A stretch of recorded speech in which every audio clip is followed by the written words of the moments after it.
এদিকে আজকের সবচেয়ে বড় খবর, ইরানের যে শক্তি আগে কখনো সামনে আসেনি, নতুন যুদ্ধের আগেই ইরানের কাছে চলে এসেছে নতুন অস্ত্র। এ নিয়ে থাকবে আজকের একটি গুরুত্বপূর্ণ প্রতিবেদন। ইরানের কাছে কি চলে এসেছে নতুন কোনো অস্ত্র, যাকে দেশটি বলছে আসন্ন যুদ্ধের সময় শত্রুদের জন্য আরও বড় চমক? আর কি হতে পারে সেই চমক? সাম্প্রতিক যুদ্ধে যুক্তরাষ্ট্র ইসরায়েলের বিরুদ্ধে সামরিকভাবে একের পর এক চমক দেখায় ইরান। তবে এবারে ইরান যে চমক দেখাতে চলেছে তা আগে কখনোই দেখেনি বিশ্ব। যুক্তরাষ্ট্র যুদ্ধবিরতি ভেঙে আবার হামলা শুরু করলে ইরানও দেখাবে আরও বড় চমক, এমনটাই জানিয়েছেন ইরানের পররাষ্ট্রমন্ত্রী আব্বাস আরাগচি। কি সেই চমক? নতুন কোনো ক্ষেপণাস্ত্র, গোপন সামরিক প্রযুক্তি, নাকি এমন কোনো প্রতিশোধ যা বদলে দিতে পারে পুরো অঞ্চলের শক্তির ভারসাম্য? এদিকে আর মাত্র কয়েকটা দিন ক্ষমতা হারাচ্ছেন ডোনাল্ড ট্রাম্প। হোয়াইট হাউসের দিকে ধেয়ে যাচ্ছে লাখ লাখ ক্ষুব্ধ আমেরিকান। এ নিয়ে থাকবে আজকের একটি গুরুত্বপূর্ণ প্রতিবেদন। ওয়াশিংটনের ক্ষমতাধর ওভাল হাউসের সুরক্ষিত দেয়ালগুলো আজ রাতে এক নজিরবিহীন ও হাড়হিম করা রাজনৈতিক ভূমিকম্পের মুখোমুখি। মার্কিন যুক্তরাষ্ট্রের ইতিহাসে ডোনাল্ড ট্রাম্পের একচ্ছত্র ক্ষমতার সাম্রাজ্যে ধেয়ে এসেছে এক চূড়ান্ত বিপর্যয়। আন্তর্জাতিক মহলে এখন তীব্র গুঞ্জন, আর মাত্র কয়েকটা দিন, এরপরই হয়তো চিরতরে ক্ষমতা হারাতে চলেছেন ডোনাল্ড ট্রাম্প। মার্কিন পেন্টাগন আর হোয়াইট হাউসের একগুয়েমি রুখে দিতে খোদ ক্যাপিটাল হিলের অন্দরেই জ্বলে উঠেছে এক অবিশ্বাস্য বিদ্রোহের লেলিহান শিখা। ট্রাম্পের ইরান যুদ্ধনীতিকে স্তব্ধ করতে মার্কিন সিনেটে পাশ হয়ে গেছে এক ঐতিহাসিক বিশেষ প্রস্তাব। এদিকে এবার সরাসরি যুক্তরাষ্ট্রে আঘাত করবে ইরান। ইরানি বিশেষ সেনাবাহিনীর কড়া হুঁশিয়ারি। এ নিয়ে থাকবে আজকের একটি গুরুত্বপূর্ণ প্রতিবেদন। ইরানের বিপ্লবী গার্ড বাহিনী বুধবার সতর্ক করে বলেছে যে দেশটির ওপর যে কোনো নতুন হামলা তাদেরকে মধ্যপ্রাচ্যের বাইরেও যুদ্ধ ছড়িয়ে দিতে উদ্বুদ্ধ করবে, যা এই সংঘাতের অবসানের কূটনৈতিক প্রচেষ্টার গুরুত্ব বাড়িয়ে দিয়েছে। ইরানের রাষ্ট্রীয় গণমাধ্যমে প্রকাশিত এক বিবৃতিতে দেশটির সর্বোচ্চ নেতার সরাসরি অধীনস্থ শক্তিশালী সামরিক বাহিনী ইসলামিক রেভলিউশনারি গার্ডস কোর বলেছে, যদি ইরানের বিরুদ্ধে আগ্রাসনের পুনরাবৃত্তি ঘটে তবে তারা এমন সব জায়গায় আঘাত হানবে যা আপনারা কল্পনাও করতে পারবেন না। আইআরজিসির এই হুমকির পর সামরিক বিশ্লেষকরা মনে করছেন যে ইরান হয়তো এবার যুক্তরাষ্ট্রে সরাসরি হামলা চালাতে পারে, কারণ আগের থেকেই ধারণা করা হচ্ছে যে ইরানের কিছু কিছু মিসাইল সরাসরি যুক্তরাষ্ট্রের কিছু শহরে হামলা চালাতে সক্ষম। এদিকে ঝাঁকে ঝাঁকে J-20 ফাইটার নামাচ্ছে চীন। ঘুম হারাম ট্রাম্প ও নেতানিয়াহুর। স্টেলথ ফাইটার শক্তিতেও আর পারবে না আমেরিকা। এ নিয়ে থাকবে আজকের একটি গুরুত্বপূর্ণ প্রতিবেদন। আকাশ যুদ্ধে দানবীয় প্রদর্শন শুরু করছে চীন। বিপুল সংখ্যায় তৈরি হচ্ছে অত্যাধুনিক J-20A স্টিলথ যুদ্ধ বিমান, যার শক্তির মূল উৎস নতুন প্রজন্মের WS-15 ইঞ্জিন। সামরিক বিশ্লেষকদের মতে এই ইঞ্জিন শুধু J-20 গতি আর পাল্লাই বাড়ায়নি, বরং চীনের সামরিক প্রযুক্তিকেও নিয়ে গেছে নতুন উচ্চতায়। ইতোমধ্যেই ধারাবাহিক উৎপাদনে গেছে এই ফাইটার জেট। ধারণা করা হচ্ছে 2030 সালের মধ্যে চীনা বিমান বাহিনীতে যুক্ত হবে প্রায় 1000 J-20। ফলে আকাশে যুক্তরাষ্ট্রের দীর্ঘদিনের আধিপত্যের সামনে এখন বড় চ্যালেঞ্জ হয়ে উঠছে বেইজিং এর নতুন এই যুদ্ধ বিমান শক্তি। এদিকে এবার সমৃদ্ধ ইউরেনিয়াম নিয়ে বড় পদক্ষেপ নিলেন মুজতবা খামেনি। এ নিয়ে থাকবে আজকের একটি গুরুত্বপূর্ণ প্রতিবেদন। ইরান যুদ্ধ পরিস্থিতি এখন ভিন্ন দিকে মোড় নিয়েছে। মোড় নেওয়ার কারণ হলো যে নেতানিয়াহু এবং ট্রাম্পের মধ্যে তীব্র মতবিরোধ হয়েছে। ট্রাম্প চাইছে যে কূটনীতিক সমাধান, কিন্তু নেতানিয়াহু চান সামরিক সমাধান। অর্থাৎ নেতানিয়াহু যুদ্ধের পক্ষে, এবং কেন 40 দিনের যুদ্ধ হঠাৎ করে থামানো হলো, এখনো কেন শুরু হচ্ছে না, তার এই আগ্রাসী মনোভাব সম্প্রতি প্রকাশ পেয়েছে দুই নেতা যখন নাকি টেলিফোনে ইরান যুদ্ধ নিয়ে আলোচনা করেছেন। তখন ট্রাম্প বারবার জোর দিয়েছে যে এই যুদ্ধ শেষ না করা এবং ইরানকে ধ্বংস না করলে কোনোভাবেই যুদ্ধে আমেরিকা জয়ী হয়েছে বা ইসরায়েল জয়ী হয়েছে এটা বিচার করা যাবে না। এদিকে এবার ইসরায়েলের প্রধানমন্ত্রী হতে চান ডোনাল্ড ট্রাম্প। তবে কি এবার সম্পর্কে ফাটল ধরল ট্রাম্প ও নেতানিয়াহুর? এ নিয়ে থাকবে আজকের একটি গুরুত্বপূর্ণ প্রতিবেদন। চমৎকার একটা খবর আছে। চমৎকার বলছি এই কারণে, আপনারা যারা ইরানকে খুব পছন্দ করেন তাদের কাছে খুব ভালো লাগবে খবরটা। সেটা হচ্ছে ডোনাল্ড ট্রাম্প এবং নেতানিয়াহুর মধ্যে প্রচন্ড রকমের ঝগড়াঝাটির ঘটনা ঘটেছে। এই খবর আজকে প্রকাশ হয়েছে, অনেকগুলো গণমাধ্যম এসেছে। তার ভিতরে আমি দেখেছি মেইনলি দুইটা জায়গায়, একটা হচ্ছে CNN আর একটা হচ্ছে RT, রাশিয়ান টুডে, আর একটা হচ্ছে CNN। দুই জায়গায় একই খবর। সেটা হচ্ছে নেতানিয়াহু এবং ট্রাম্পের মধ্যে টেলিফোন আলাপের সময় প্রচন্ড রকমের উত্তপ্ত বাক্য বিনিময় হয়েছে। প্রশ্ন হচ্ছে কেন, ঘটনাটা কি এবং তার পরিণতি কি, এটা একটা ব্যাপার। আরেকটা ব্যাপার নিয়ে আলোচনা করবো এখনকার ভিডিওতে। সেটা হচ্ছে যে আমেরিকা নতুন করে ইরানের কাছে আরেকটা প্রস্তাব দিয়েছে। সেই প্রস্তাব নিয়ে ইরান বলছে যে আমরা পর্যালোচনা করে দেখছি। এর পাশে পাকিস্তানের স্বরাষ্ট্রমন্ত্রী তো গতকালকে এক সপ্তাহের ভেতরে দ্বিতীয়বার ইরান সফরে গেছেন। তিনি এরই মধ্যে IRGC প্রধানের সাথে বৈঠক করেছেন এবং আরো অনেক কিছু আছে। এর ভিতরে পাকিস্তানের সেনাপ্রধান আজকে ইরান সফরে যাবে। ইরানের কাছে কি চলে এসেছে নতুন কোনো অস্ত্র, যাকে দেশটি বলছে আসন্ন যুদ্ধের সময় শত্রুদের জন্য আরো বড় চমক? আর কি হতে পারে সেই চমক? প্রত্যেক যুদ্ধে যুক্তরাষ্ট্র ইসরায়েলের বিরুদ্ধে সামরিকভাবে একের পর এক চমক দেখায় ইরান। তবে এবারে ইরান যে চমক দেখাতে চলেছে তা আগে কখনোই দেখেনি বিশ্ব। যুক্তরাষ্ট্র যুদ্ধবিরতি ভেঙে আবার হামলা শুরু করলে ইরানও দেখাবে আরো বড় চমক, এমনটাই জানিয়েছেন ইরানের পররাষ্ট্রমন্ত্রী আব্বাস আরাকচি। কি সেই চমক? নতুন কোনো ক্ষেপণাস্ত্র, গোপন সামরিক প্রযুক্তি, নাকি এমন কোনো প্রতিশোধ যা বদলে দিতে পারে পুরো অঞ্চলের শক্তির ভারসাম্য? ইরানের পররাষ্ট্রমন্ত্রী আব্বাস আরাকচি সম্প্রতি সামাজিক যোগাযোগ মাধ্যম এক্সে এক বিস্ফোরক পোস্টে এই হুঁশিয়ারি দেন। তিনি দাবি করেন, সাম্প্রতিক যুদ্ধে যুক্তরাষ্ট্রের বহু আধুনিক যুদ্ধবিমান ধ্বংস হয়েছে। আর সবচেয়ে বড় দাবি, প্রথম যে মার্কিন যুদ্ধবিমানটি ভূপাতিত হয়েছিল সেটি ছিল অত্যাধুনিক F-35, বিশ্বের সবচেয়ে শক্তিশালী স্টেলথ ফাইটার জেটগুলোর একটি। আরাকচির ভাষায়, ইরানের সশস্ত্র বাহিনী সেই বিমান গুলি করে নামিয়েছে।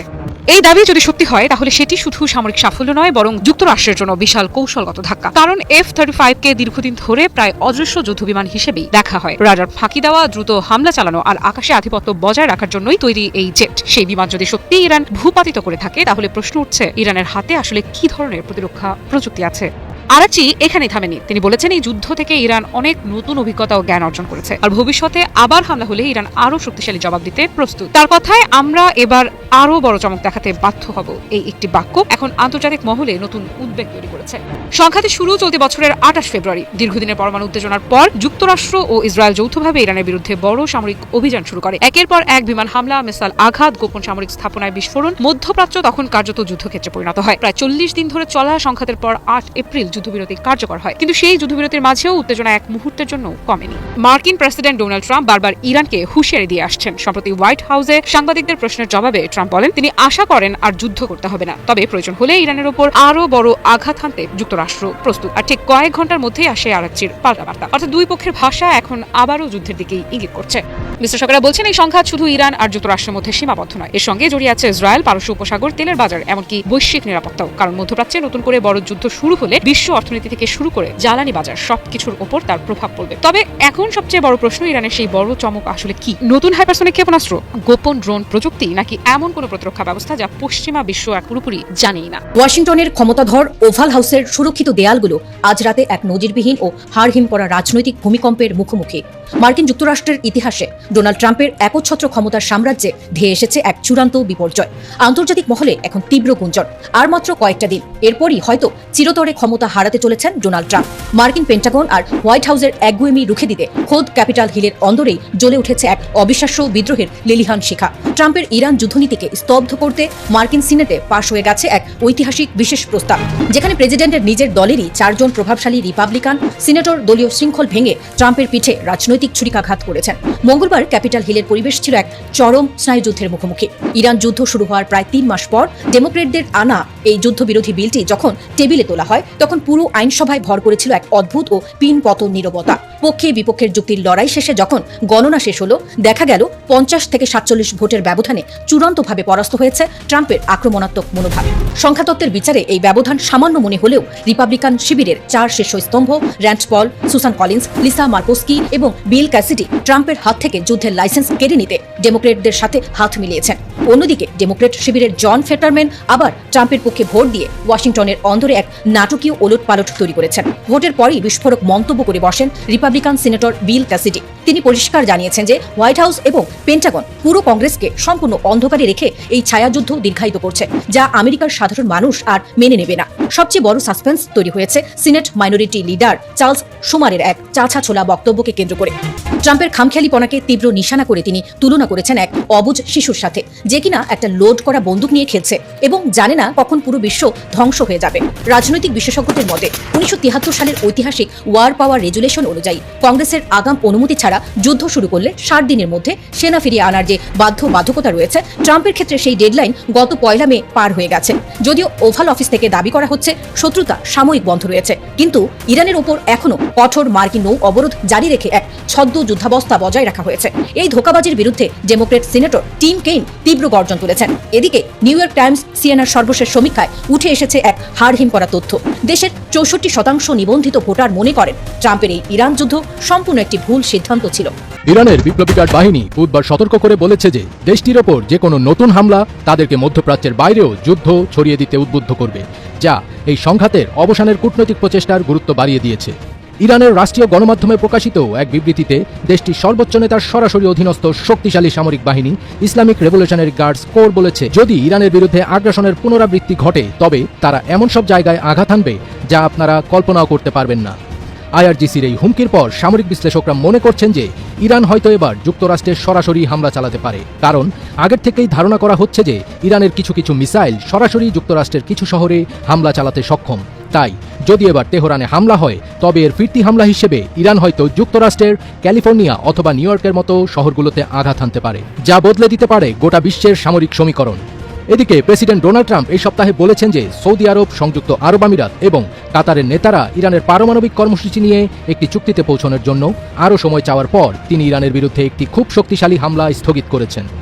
তিনি বলেন, একটি চুক্তি হওয়ার খুব ভালো সম্ভাবনা রয়েছে, কিন্তু তেহরানকে আলোচনার টেবিলে ফেরানোর জন্য কত সময় দেওয়া হয়েছে জানতে চাইলে তিনি স্পষ্ট কোনো উত্তর দেননি। যদিও এমন হুমকি এর আগেও অনেকবার দিয়েছেন ডোনাল্ড ট্রাম্প। এই পরস্পর বিরোধী বার্তাগুলো দুই দেশের মধ্যকার কূটনৈতিক সম্পর্কের ভঙ্গুর অবস্থাকেই তুলে ধরে এবং গার্ডসদের এই হুমকি ওয়াশিংটনে ক্রমবর্ধমান এই আশঙ্কারই প্রতিধ্বনি করছে যে ইরান বা তার মিত্রগোষ্ঠীগুলো মধ্যপ্রাচ্যের বাইরে পশ্চিমা স্বার্থে আঘাত হানার চেষ্টা করতে পারে। আকাশ যুদ্ধে দানবীয় প্রদর্শন শুরু করছে চীন।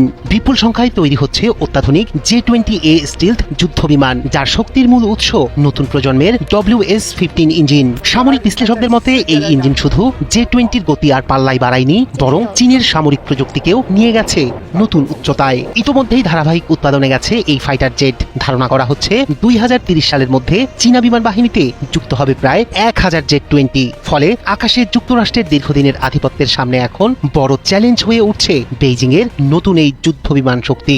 বিশ্বের সামরিক শক্তির ভারসাম্যে নতুন সমীকরণ তৈরি করছে চীন। আমেরিকাকে টেক্কা দিতে এবার নিজেদের পঞ্চম প্রজন্মের J-20A যুদ্ধ বিমানের উৎপাদন ব্যাপকভাবে বাড়িয়েছে বেইজিং। সম্প্রতি চীনা সামাজিক যোগাযোগ মাধ্যমে ছড়িয়ে পড়া কিছু ভিডিওতে দেখা গেছে ফ্যাক্টরির হলুদ প্রাইমার রঙে মোড়ানো নতুন J-20A যুদ্ধ বিমান। সামরিক বিশ্লেষকদের মতে এটি ইঙ্গিত করছে যে নতুন ব্যাচের যুদ্ধ বিমানগুলো ধারাবাহিক উৎপাদনে প্রবেশ করেছে।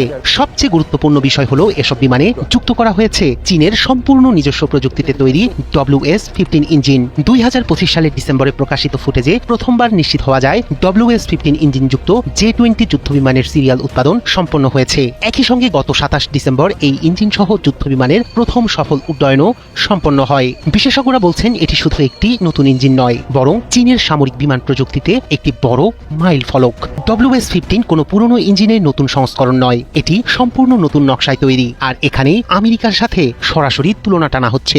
যুক্তরাষ্ট্রের সর্বশেষ মৌলিক ফাইটার ইঞ্জিন F-119 প্রথম উড্ডয়ন করে 1990 সালে। এরপর দীর্ঘ সময় ধরে যুক্তরাষ্ট্রের অধিকাংশ আধুনিক ইঞ্জিন সেই নকশার ভিত্তিতেই তৈরি হয়েছে। বিপরীতে চীন এখন সম্পূর্ণ নতুন প্রযুক্তিতে নিজেদের ইঞ্জিন তৈরি করে বিশ্বকে চমকে দিয়েছে। বিশেষজ্ঞদের মতে নতুন এই ইঞ্জিন J-20-র গতি, রেঞ্জ এবং যুদ্ধ ক্ষমতা কয়েকগুণ বাড়িয়ে দিয়েছে। শুধু তাই নয়, এটি বিমানের বিভিন্ন ইলেকট্রনিক সাব সিস্টেমেও বেশি শক্তি সরবরাহ করতে সক্ষম। পাশাপাশি রক্ষণাবেক্ষণ ব্যয়ও তুলনামূলক অনেক কম। British think tank Royal United service ইনস্টিটিউটের সাম্প্রতিক এক প্রতিবেদনে বলা হয়েছে 2030 সালের মধ্যে চীনের বিমান বাহিনীতে প্রায় 1000 J-20 যুদ্ধ বিমান যুক্ত হতে পারে। প্রতি বছর প্রায় 120টি করে যুদ্ধ বিমান উৎপাদনের পরিকল্পনা নিয়েছে বেইজিং, যা বর্তমানে বিশ্বের অন্য যে কোনো দেশের তুলনায় অনেক বেশি। বিশ্লেষকদের ধারণা এই বিশাল উৎপাদন সক্ষমতা এবং উন্নত প্রযুক্তির সমন্বয়ে আকাশ যুদ্ধে চীনের আধিপত্য আরও শক্তিশালী হবে। আর যুক্তরাষ্ট্রের সঙ্গে চলমান সামরিক প্রতিযোগিতায় J-20A এবং WS-15 ইঞ্জিন হতে যাচ্ছে চীনের সবচেয়ে বড় শক্তির প্রতীকও। এদিকে এবার সমৃদ্ধ ইউরেনিয়াম নিয়ে বড় পদক্ষেপ নিলেন মোজতবা খামেনি। ইরানের হাতে থাকা ইউরেনিয়াম অন্য কোনো দেশে পাঠানো যাবে না বলে নির্দেশ দিয়েছেন দেশটির সর্বোচ্চ নেতা আয়াতুল্লাহ মোজতবা খামেনি। ইরানের দুই জ্যেষ্ঠ সূত্রের বরাতে এমন তথ্য জানিয়েছে রয়টার্স।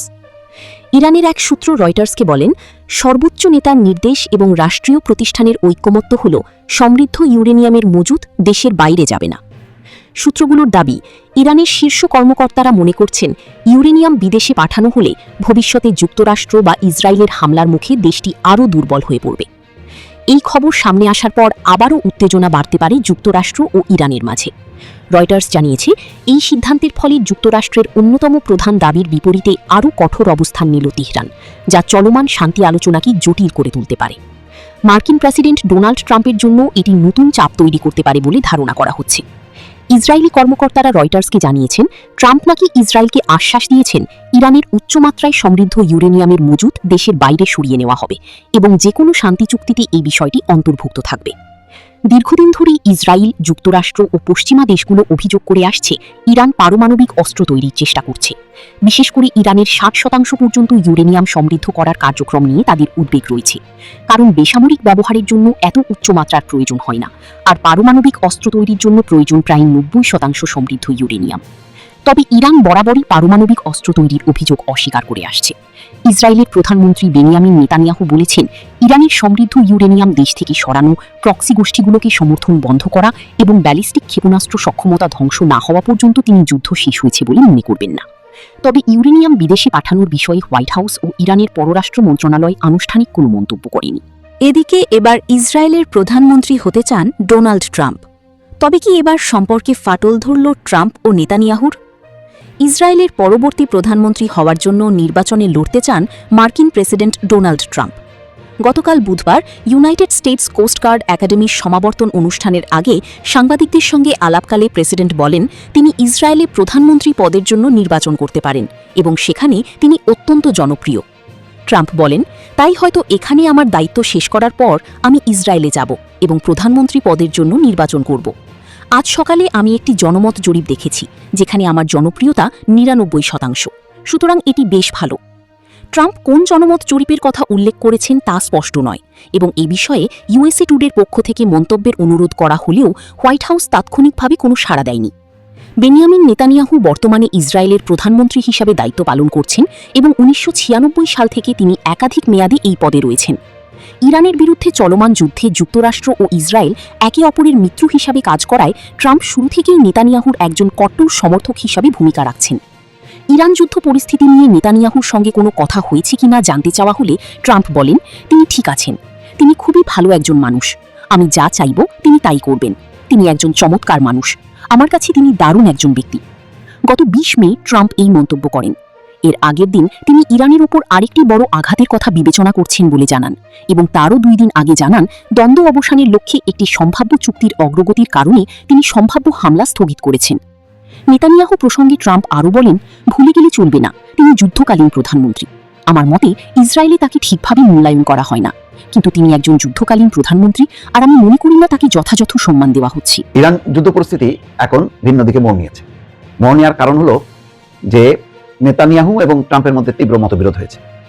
ট্রাম্প চাইছে যে কূটনীতিক সমাধান, কিন্তু নেতানিয়াহু চান সামরিক সমাধান। অর্থাৎ নেতানিয়াহু যুদ্ধের পক্ষে এবং কেন 40 দিনের যুদ্ধ হঠাৎ করে থামানো হলো, এখনো কেন শুরু হচ্ছে না, তার এই আগ্রাসী মনোভাব সম্প্রতি প্রকাশ পেয়েছে 2 নেতা যখন নাকি টেলিফোনে ইরান যুদ্ধ নিয়ে আলোচনা করেছেন তখন। ট্রাম্প বারবার জোর দিয়েছে যে এই যুদ্ধ শেষ না করা এবং ইরানকে ধ্বংস না করলে কোনোভাবেই যুদ্ধে আমেরিকা জয়ী হয়েছে বা ইসরায়েল জয়ী হয়েছে এটা ডিক্লেয়ার করা যাবে না। এই যুদ্ধটা যদি এইভাবে বন্ধ হয় তাহলে ইরান আরো আগ্রাসী হবে, ইরানের শক্তি আরো বাড়বে, ভবিষ্যতে ইরান একটা বিশাল হুমকি হয়ে দাঁড়াবে মধ্যপ্রাচ্যে আমেরিকার জন্য, ইসরায়েলের জন্য, এবং তখন পুরো মধ্যপ্রাচ্যের নিয়ন্ত্রণটাই আস্তে আস্তে চলে যাবে ইরানের হাতে। এইভাবে ট্রাম্পকে উদ্বুদ্ধ করার চেষ্টা করেছেন লম্বা সময় ধরে। 1 ঘন্টারও বেশি ফোন আলাপ হয়েছে। সেই ফোন আলাপে রীতিমতো ক্ষুব্ধ, এটার সমাধান হয়নি, মতবিরোধ পরিষ্কার। সেটি সিএনএনকে এই তথ্য জানিয়েছেন মার্কিন প্রশাসনের একজন কর্মকর্তা এবং বলা হচ্ছে যে এটা ছিল উত্তেজনাপূর্ণ একটা ফোন আলাপ। অর্থাৎ যেভাবে ডোনাল্ড ট্রাম্প চাইছেন যে একটা আলাপ আলোচনা করে সমাধানের পথ বের করা, যদি আলাপ আলোচনা শেষ পর্যন্ত ব্যর্থ হয় তখন ভিন্ন কথা। একেবারে সর্বশেষ যেই ঘটনাটা ঘটেছে, যে কারণে নেতানিয়াহুর সাথে তীব্র মতবিরোধ দেখা দিয়েছে বা কথা কাটাকাটি হয়েছে, তার মূল কারণ হচ্ছে গত মঙ্গলবার একটা হামলার পরিকল্পনা ছিল, কিন্তু কাতার, সৌদি আরব এবং সংযুক্ত আরব আমিরাতের মতো উপসাগরীয় দেশগুলোর অনুরোধে হঠাৎ করেই সেই হামলা থামিয়ে দেন ডোনাল্ড ট্রাম্প এবং তিনি বলেছেন যে এই হামলা বন্ধ করার জন্য উপসাগরীয় দেশগুলো অনুরোধ করেছে। এমনকি মূল মধ্যস্থতাকারী পাকিস্তানও চায় না যে আবার যুদ্ধ শুরু হোক, বরং তারা যে ধারাবাহিকভাবে আলোচনা করে যাচ্ছে, বার্তা আদান প্রদান করে যাচ্ছে, সেই ধারা অব্যাহত থাকলে এটার একটা সমাধানের সম্ভাবনা থাকবে। কিন্তু যুদ্ধ যদি শুরু হয়ে যায় তখন আবার যুদ্ধ বন্ধ করা, আবার আলোচনায় আসাটা, এটা একটা কঠিন পরিস্থিতি তৈরি হবে। কিন্তু এত সব যুক্তি নেতানিয়াহু বুঝতে চান না এবং তিনি বারবার ট্রাম্পের উপর চাপ দিচ্ছেন যাতে যুদ্ধটা শুরু হয়। এই নিয়েই মূলত এখন মতবিরোধ। এখন সেই মতবিরোধটা শেষ পর্যন্ত চূড়ান্ত আকার ধারণ করবে কিনা, ফাটল ধরবে কিনা, এটা বলা মুশকিল। কারণ ইসরায়েল এবং আমেরিকার যে জোট, সেটা অনেক সুদূর প্রসারী, শুধু 2 দেশের জোট না, এটা পুরো মধ্যপ্রাচ্যের একটা বাণিজ্যিক এবং সামরিক স্বার্থ আছে। অর্থাৎ মধ্যপ্রাচ্যকে করায়ত্ত করার ক্ষেত্রে আমেরিকা ইসরায়েলের এই জোট সামান্য যে বাদানুবাদ বা তর্ক বিতর্কের মধ্যে শেষ হবে সেটা না। কিন্তু ট্রাম্প তার নিজের বাস্তবতা। আমেরিকায় তাকে টিকে থাকতে গেলে তাকে এখন আর যুদ্ধের বদলে আলোচনার পথটা বেছে নিতে হবে। চীনের সঙ্গে আলোচনা করেছে, সেখানে চীনও এই যুদ্ধ সঠিক না বলে মন্তব্য করেছে। অর্থাৎ কোনো দিক থেকে না আভ্যন্তরীণভাবে বা বৈশ্বিকভাবে ট্রাম্প আর সাপোর্ট পাচ্ছে না এই যুদ্ধ চালানোর ব্যাপারে। সুতরাং এই বিষয়গুলো যখন কি নেতানিয়াহুর সঙ্গে আলোচনা করেছেন ডোনাল্ড ট্রাম্প, তখন নেতানিয়াহু ক্ষুব্ধ হয়েছেন এবং তর্ক বিতর্কে জড়িয়ে পড়েছে। এখন দেখা যাক এই পরিস্থিতিটা শেষ পর্যন্ত ডোনাল্ড ট্রাম্প কি আলোচনা বাদ দিয়ে নেতানিয়াহুর কথা অনুযায়ী যুদ্ধে জড়িয়ে পড়েন নাকি আলোচনার উপর জোর দেন। আপাতত মনে হচ্ছে ডোনাল্ড ট্রাম্প কূটনৈতিক সমাধানের দিকেই চেয়ে আছেন, কারণ এইটা সমাধান হলে তার অনেক দিক থেকে রক্ষা পাবে। অর্থাৎ মন্দা পরিস্থিতি যেটা অর্থনীতিতে তীব্র আকার ধারণ করছে, সেটা রাজনৈতিক অসন্তোষের পর্যায়ে চলে যাচ্ছে, সেই জায়গা থেকে অন্তত ডোনাল্ড ট্রাম্প রেহাই পাবে। চমৎকার একটা খবর আছে, চমৎকার বলছি এই কারণে, আপনারা যারা ইরানকে খুব পছন্দ করেন তাদের কাছে খুব ভালো লাগবে খবরটা। সেটা হচ্ছে ডোনাল্ড ট্রাম্প এবং নেতানিয়াহুর মধ্যে প্রচন্ড রকমের ঝগড়াঝাটির ঘটনা ঘটেছে। এই খবর আজকে প্রকাশ হয়েছে, অনেকগুলো গণমাধ্যমে এসেছে। তার ভিতরে আমি দেখেছি মেইনলি দুইটা জায়গায়, একটা হচ্ছে সিএনএন আর একটা হচ্ছে RT, রাশিয়ান টুডে, আর একটা হচ্ছে CNN। দুই জায়গায় একই খবর। সেটা হচ্ছে নেতানিয়াহু এবং ট্রাম্পের মধ্যে টেলিফোন আলাপের সময় প্রচন্ড রকমের উত্তপ্ত বাক্য বিনিময় হয়েছে। প্রশ্ন হচ্ছে কেন, ঘটনাটা কি এবং তার পরিণতি কি, এটা একটা ব্যাপার। আরেকটা ব্যাপার নিয়ে আলোচনা করবো এখনকার ভিডিওতে, সেটা হচ্ছে যে আমেরিকা নতুন করে ইরানের কাছে আর একটা প্রস্তাব দিয়েছে। সেই প্রস্তাব নিয়ে ইরান বলছে যে আমরা পর্যালোচনা করে দেখছি। এর পাশে পাকিস্তানের স্বরাষ্ট্রমন্ত্রী তো গতকালকে এক সপ্তাহের ভেতরে দ্বিতীয়বার ইরান সফরে গেছেন। তিনি এরই মধ্যে IRGC প্রধানের সাথে বৈঠক করেছেন এবং আরো অনেক কিছু আছে। এর ভিতরে পাকিস্তানের সেনাপ্রধান আজকে ইরান সফরে যাবেন। আমি গতকালকে বলেছিলাম যেতে পারেন, আজকে যাবেন, এটা মোটামুটি নিশ্চিত খবর পাওয়া গেছে। এর মানে দাঁড়াচ্ছে যে একদিকে যুদ্ধের চাপ আছে, একদিকে কূটনৈতিক প্রচেষ্টা ব্যাপকভাবে চলছে। এর ভেতরে ইরান ইস্যুকে কেন্দ্র করে হোয়াইট হাউসের মধ্যে দুটো ভাগ সৃষ্টি হয়েছে, অর্থাৎ হোয়াইট হাউসের লোকজন দুই ভাগে বিভক্ত হয়ে গেছে। কি সেই কারণ, কি সেই ঘটনা এবং কারা কোন পক্ষে, এই সমস্ত নিয়ে এখনকার ভিডিওতে বিস্তারিত আলাপ করার চেষ্টা করবো। আশা করি আপনারা শেষ পর্যন্ত সঙ্গেই থাকবেন। আর ভিডিও যদি ভালো লাগে লাইক, কমেন্ট, শেয়ার করবেন এবং চ্যানেলটি সাবস্ক্রাইব করে সাথেই থাকবেন। দর্শক চলুন বিস্তারিত আলোচনা চলে যায়। গত মঙ্গলবার, অর্থাৎ আজকে বৃহস্পতিবার, কালকে বুধবার ছিল, তার আগের দিন মঙ্গলবারে মার্কিন প্রেসিডেন্ট ডোনাল্ড ট্রাম্প এবং নেতানিয়াহুর মধ্যে টেলিফোন আলাপ হয়। টেলিফোন আলাপের মূল বিষয় ছিল ইরান পরিস্থিতি, অর্থাৎ ইরান যুদ্ধ, কূটনীতি ইত্যাদি ইত্যাদি। সেই টেলিফোন আলাপে ডোনাল্ড ট্রাম্প কথা প্রসঙ্গে, অর্থাৎ আলাপ প্রসঙ্গে নেতানিয়াহুকে জানান যে ইরানকে একটু ডিপ্লোমেসির সময় দেওয়া হচ্ছে, অর্থাৎ সুযোগ দেওয়া হচ্ছে, তারা যদি ডিপ্লোমেটিক্যালি ঠিকঠাক করে সমাধান করে চুক্তিতে আসে তাহলে আর যুদ্ধ করবো না। এই কথা শুনে নেতানিয়াহু প্রচন্ড রকমের খেপে গেছেন ডোনাল্ড ট্রাম্পের উপরে। তিনি উত্তপ্ত বাক্য বিনিময় করেছেন ডোনাল্ড ট্রাম্পের সাথে। তার মূল কারণ হচ্ছে নেতানিয়াহু চাইছেন এখন পর্যন্ত যে ইরানের উপরে প্রচন্ড রকমের হামলা চালানো হোক, যুদ্ধ করে ইরানকে দুর্বল করে কাবু করে তাকে চুক্তিতে বাধ্য করতে হবে। আর ডোনাল্ড ট্রাম্প এই মুহূর্তে বলছে যে যুদ্ধ হয়েছে, এখন আবার যুদ্ধ করলে আবার কিছু মানুষ মারা যাবে, আবার ক্ষয়ক্ষতি, আবার অনেক কিছু। তো সেক্ষেত্রে যুদ্ধ না করে যদি কূটনীতির মাধ্যমে সমস্যার সমাধান করা যায় সেটাই ভালো।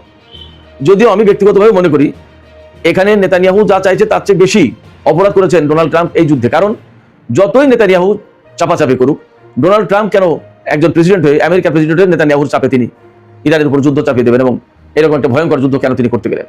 দোষটা প্রধানত আমি মনে করি ডোনাল্ড ট্রাম্পের যদি বিচার করা হয়, আর যদি বিচার না করে তাহলে তো সেটা ভিন্ন কথা। তো নেতানিয়াহু তো চাইবেনি, কারণ নেতানিয়াহু মনে করে ইরান তার অস্তিত্বের জন্য হুমকি। আমেরিকা তো ইরানকে অস্তিত্বের জন্য হুমকি মনে করে না, বা ঘটনা সেরকমও না। আমেরিকার জায়গায়, ইরানের জায়গায়, দুই দেশের ভেতরে শত্রুতা আছে, প্রতিদ্বন্দ্বিতা আছে, বা সম্পর্কে টানাপোড়েন, উত্তেজনা আছে, সেটা ভিন্ন কথা। কিন্তু যেহেতু ইরান এবং ইসরায়েল একই অঞ্চলে, মধ্যপ্রাচ্যে, সে কারণে নেতানিয়াহু জানে যে এই ইরান যদি দিন দিন আরো শক্তিশালী হয়, এই অঞ্চলের বিভিন্ন প্রক্সি ফোর্সকে যদি সে আরো স্ট্রঙ্গার করে তোলে, শক্তিশালী করে তোলে, তাহলে এই প্রতিরোধকামী সংগঠনগুলো ইরান সবাই ইসরায়েলের অস্তিত্বের জন্য হুমকি স্বরূপ, এগুলো প্রবলেম সৃষ্টি করে দেবে। এই কারণে নেতানিয়াহু চাই আমেরিকা ইরানকে হামলা চালিয়ে একদম তছনছ করে দিক, প্রচন্ড রকম দুর্বল করে দিয়ে তাকে পরমাণু চুক্তি করতে বাধ্য করুক, যে পরমাণু চুক্তি ইসরায়েলের চাওয়া পাওয়া অনুসারে হবে। অর্থাৎ নেতানিয়াহুর কথা হচ্ছে যে ইরানের উপরে যত যা হামলা চালানো যায় চালানো, তাতে কত মানুষ বলো আর কি ক্ষতি হলো না হলো তাতে কিছু আসে যায় না তার।